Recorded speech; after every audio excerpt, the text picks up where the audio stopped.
is precisely in quality education what I want you to focus, that number of girls that remain out of school, that number of girls. And that's a scandal. If we think that nowadays we can even have translator, application, we can move freely for all over the world, but we still have regions in the world in which women don't have access to education. So, why do I speak about physical education? Well, basically, because in most education, I won't say in all, education system, they place either physical education or sport or health. There are different names that they have used. But physical education class might be the first time a girl gets contact to sport. Because the other reality is that in many countries, developed or developing countries, grassroots sport is supported by volunteers and kids have to pay. So if kids don't have money to pay, how they start having contact with sport? But all the countries said we have basic education, which is free. So that's why we push that physical education, sport or health, or physical activity, or PEPAS, physical education, physical activity and sport, are incorporated in the educational programs. And again, it's a fact that girls participate less in physical activity than boys. It is a fact. There you have a reference. No, I think there's no need to go further discussion. But also that participating in physical activity helps the human being. Okay? It's not just girls, it's everybody. Okay? It does help. So factors that influence, in this case, women participation. And I think you know many of them. Community support and social network. And later there will be some data in which it is indicated how important it is that your peers support your participation in physical activity and sport. Access to facilities and programs, okay? How open we are. Do they really have access? Sometimes when government speakers said, yes, we have possibilities, but I always ask, do kids have to pay? If they have to pay, then it's not that open. Health and education awareness. Yes, there has been an awakening towards that. Even Usha in Manipur has her women's group that started 2 years and a half ago. So to have physical activity. Life stage and responsibilities. How demanding life is. And sometimes in some society, for women, it is even much more. Cultural norms and gender roles. What are we taught? How we should dress, how we should talk, how we should behave. Balancing roles. When you're wearing what hat. Okay? Body image and self-confidence. Sometimes we are slaves of our body image, right? Because we have to look appropriate. And impact on mental health. So again, here comes in mental health. And this really makes us think, what are we doing towards mental health? That's a big issue, a big concern, okay? And just one more thing in this slide, but it was on my way here. I watched this movie. I don't know how many of you know this movie. That is Young Woman in the Sea. Have you heard about this movie? Yes. Yes or no? Yeah. Yes. Okay, it is indeed a very interesting movie, and I would suggest you to have a look at that. For our international guests, on the way home, you can watch it, okay, free. And I'm not making any propaganda to any Hollywood or whatever director, please. But what I found it quite interesting is the challenge. The first woman to cross the English Channel had. okay, through the Gertrude Eder. And it is in there quite interesting phenomenon. You would have to go deeper to know if it is true or not. But from the governance perspective, how difficult it was for the national sport people controlling the swimming board to accept a woman having the challenge and to make it possible to cross. So sometimes, even us, the partners, are the ones who make it impossible to achieve the goals, okay? So I would suggest that, and there are many other stories. Like I myself, I didn't know about Mary Com, and 2 years ago I saw the Netflix documentary, and it was quite interesting, okay? And you can see in those videos the governance part, how sometimes the bodies, the governing bodies, are the ones who prevent and have prevented women to go further, okay? Now, some IOC interesting data, and perhaps, I'm being critical, and that's the purpose for all of us to be aware. So in all the media, you see the first Olympic Games, gender equality. And there are other interesting issues, like for example, the amount of money that Ronaldo earns compared to the female athletes. So again, sometimes we might think, what are the governing bodies doing in order to improve the number of women coaches? Because we know that there are more women coaches in some societies, we might have more girls practicing, okay?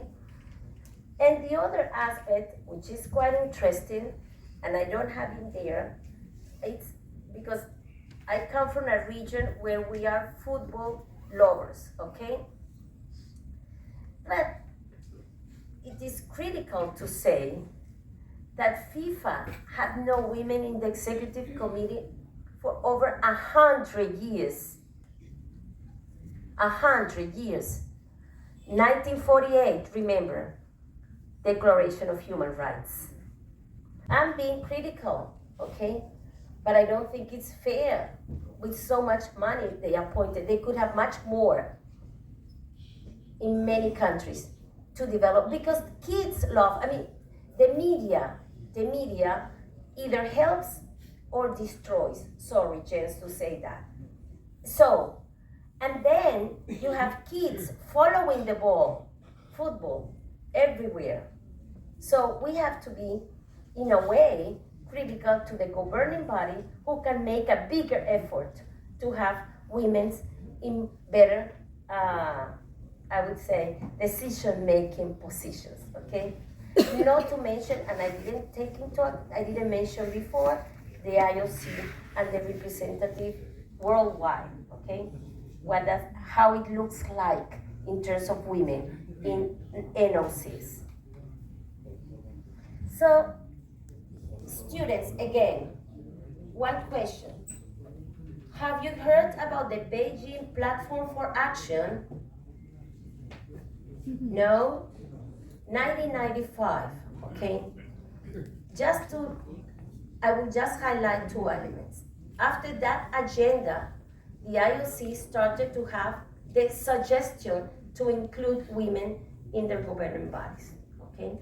So it is quite important that we visit that document, because from there is when they have started to move as a turtle, I would say, okay? Very slow, but that was 1995. It took FIFA 11 years to have a first woman general secretary, okay? So I just won't mention much of this. It was mentioned yesterday by our UNESCO representative here, but just to highlight that quality physical education is an essential point to learn life skills and develop positive patterns of behavior. Where do our kids start learning to brush their teeth? Is it at home, but also at school, in kindergarten? So habits are created at a young age. So that's why we push forward, that is at that age, that they also need to have somebody who teach them. In some places they call it physical education, motor skills, but they start creating the habit. Because once you have that habit, it doesn't disappear. Sport athletes not necessarily have the habit for physical activity, okay? Just going very brief, 40% monitors and enforce gender equality policies. Just 40%, okay? And that's an issue to be considered. So perhaps we NGOs, we do it differently. This, and I would suggest those working on gender issues, this paper is quite interesting, like how through the physical education class, you can also see the development of women participation in PE and sport, and how we were asked to dress, the dress codes, etc. Now, and this together with another reference that we'll mention is quite clear that peer support is important. So let's be very careful, because we as teachers, we can make a kid love the sport or hate it, okay? And of course, there's this need, and still is, this, to support teachers, okay? Some universities don't have alumni association, so they can continue doing this continuous professional development, CPD. So perhaps we as organizations, international organizations, can help in that respect, okay? Bailey, this is very good paper for you to read, and how sometimes the physical education class and were avoided by the girls because of the way they were looked at, okay? No, just as a reference, you can continue, because I will leave this presentation here. As I have, this is one from India, in which it indicates, again, the importance of a PE teacher to support a kid, okay? There are many resources on the web, and you can check, okay? Many up there in English, in different languages, not many in the languages in here, but you are fortunate because you can read it if it is in English, at least, okay? Many regions of the world don't have that possibility. And just here there are some photos of traditional games. And I think those links, I won't open them, no time, but you have it so you can watch. These are traditional games from Venezuela, but some of them are also traditional in other places, okay? I know it. So just by having a boy and a girl, kids, learning to do the traditional games, competing themselves, they start see the world from a different perspective.